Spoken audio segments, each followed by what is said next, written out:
The Boston Celtics season is getting closer and closer to an end. And with the offseason coming around, the draft is going to be a major implication for how the Boston Celtics can add some younger talent. And with March Madness getting closer and closer to a close, the star from Purdue, Zach Edey, is rumored to go to the Boston Celtics in the latest mock draft. So we'll be diving in, looking at, will this be a good decision for the Boston Celtics to take the star player in Zach Edey?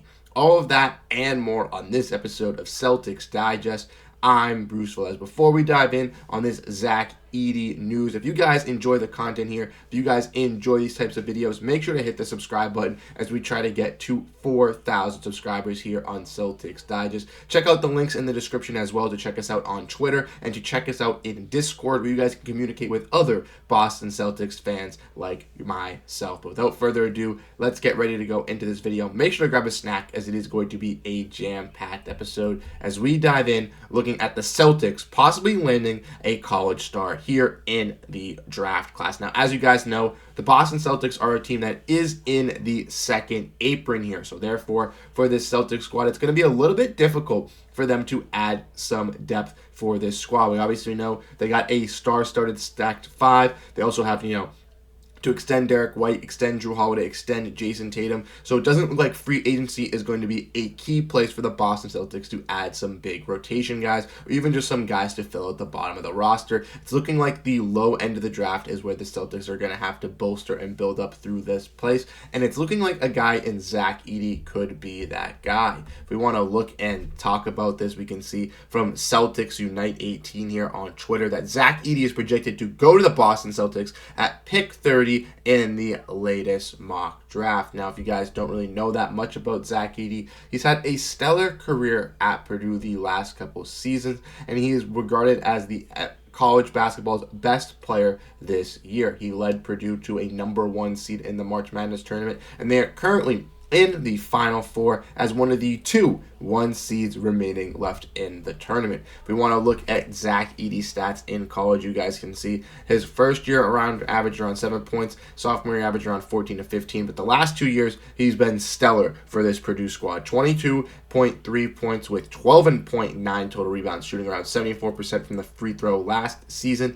to this year's 25 points, 12.2 rebounds, and 71% shooting from the three-point range, and 62 free throw and 62% shooting from the field goal. So not too terrible for a guy in Zach being a big man, a piece that the Celtics could ultimately use in the depth department. Obviously, we have guys like Xavier Tillman, we have his bird rights, but who knows if he's going to come back with the Boston Celtics? Who knows if they want to bring him back? Oshae Brissett is a free agent. Jordan Walsh is another young piece, but he's a little bit of a smaller 4'5". Horford's getting a little bit older in age. And Neemias Queta is a guy who the Celtics have on a G League spot. Could bring him up for their final roster spot as well, but he is another name who is mixed in there. And Zach Edey could easily join this bunch and, compete alongside guys like Queta, Jordan Walsh, even a guy like Xavier Tillman for that spot for the Boston Celtics. And honestly, I don't think it would be that bad if he was brought in to compete. But ultimately, Zach Edey, I don't know if he's going to be a true NBA star. If we want to look at his stats for the March Madness tournament, we can see he's done a pretty solid job versus Grambling State,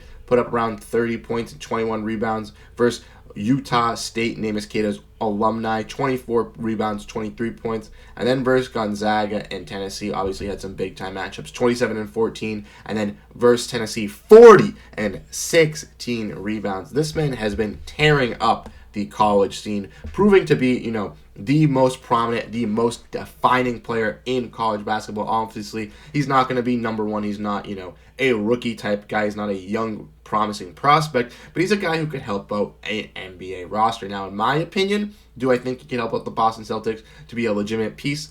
I don't know. We've seen with some other guys like Luka Garza, a guy who was, a talented big man for Iowa in the Big 12. He's had some stints with the Pistons, then moved on to the Timberwolves and has seen a little bit of light over there, but hasn't really blossomed, hasn't really grown up to that potential. I'm kind of thinking that Zach Edey is going to be a little bit similar in that boat. It may even for the Boston Celtics. I don't think he's going to be that drastic of a player, a game changer in the NBA. He's 7'5", which, yes, is very, very tall for an NBA player. But I don't think that skill is going to translate into the NBA. I think he's going to be a solid G League player, possibly, maybe an end of the rotation guy, but he's never going to, crack a big rotation or be a main impactful piece. Now, obviously, you can have your thoughts, your opinions. So let me know what you guys think about Zach Edey down below in the comment section. If the Boston Celtics were to be able to snag him for a late first-round pick, would you guys be interested in taking him? I know that I wouldn't mind it, but I think there are some other pieces that the Celtics could look to bring in that could be a little bit more helpful. Maybe a little bit of a guy with potential that they could run in the G League compared to a guy like Zach Edey who's already a little bit more established. And, I don't think he's going to be able to work out with this squad. But lastly, before we finish off the video, like we always do in every single video, we have the comment of the day here, where you guys can let us know your thoughts and opinions on the Boston Celtics. And if you guys want to be featured for the comment of the day, drop below your thoughts down below. We talked about Zach Edey in this video. I'd love to hear what you guys have to say. But like I mentioned,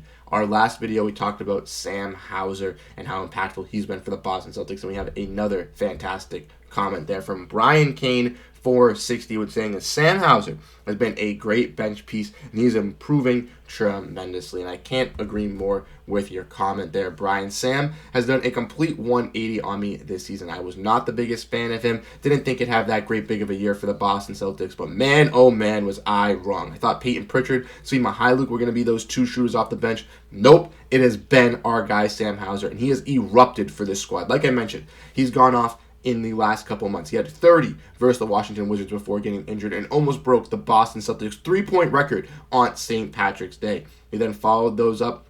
Before that, had a big performance versus Portland, getting a career high of 22. Then came back versus Chicago, shot 7 for 8 from three-point range, and had 23 points. Yes, versus that game in Atlanta, that second game, he did have a lot of open opportunities, and he did not score that many points. But the Celtics are wanting him to get involved. They're making sure that he gets involved in that offense. They want to get his rhythm going for the playoffs. And I truly think, like you said, he's going to have to be a key piece for the Celtics bench to excel in the postseason. We're going to need him to step up tremendously. He's going to have to be that 3-and-D wing scorer for the Boston Celtics off the bench, that key scorer for us when we get deep in the playoffs, because guys are going to have, those stacked benches, and the Celtics are going to have to be able to compete with them. Teams like the Knicks have a deep rotation, and even like the Cleveland Cavaliers, they have some shooters off the bench as well, with Max Strus, Karis LeVert, Georges Niang. So the Celtics, if they match up against either of those teams, are going to have to, use them effectively. And who knows, even if the Celtics play the Miami Heat, we could have a fantastic grueling 3-point matchup between the likes of Duncan Robinson and Sam Hauser, whose 3-point shooter is going to come out victorious. I'm betting on my guy Sam Hauser, because he can also